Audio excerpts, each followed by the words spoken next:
How's it going, everyone? Matt Roberts from Salt Lake City Bookkeeping. Today I'm going to do a QuickBooks video tip for you on the undeposited funds explained.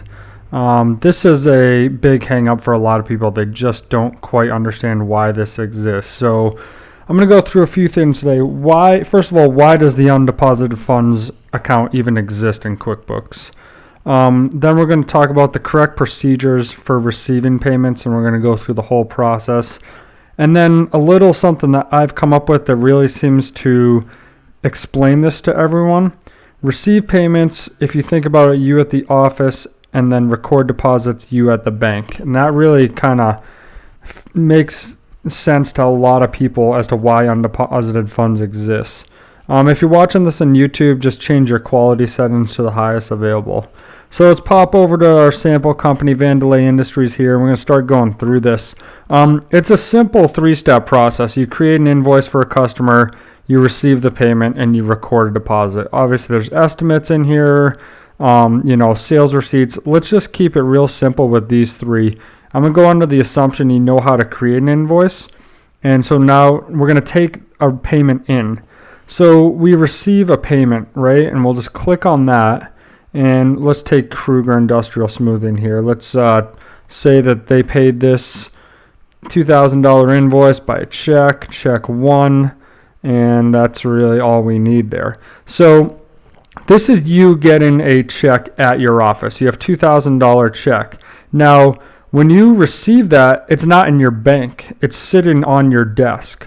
So that's where undeposited funds comes into play. If you click on your chart of accounts at this point, and you go into undeposited funds, you'll see a $2,000 check there.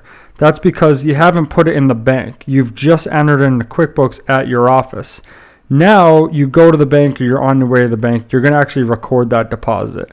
The reason being, if you have multiple payments here, you're not going to go to the bank and deposit each check separately. You're going to batch them all together. So if there's other checks here, this would make more sense.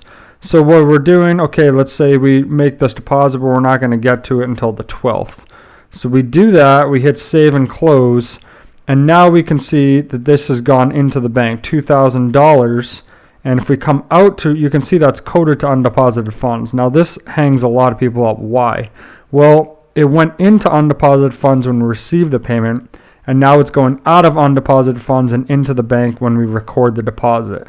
If we go to undeposited funds, we'll see a zero balance. Payment came in our office, increase undeposited funds, went to the bank and deposited. That reduces undeposited funds. Now, let me tell you what most people do.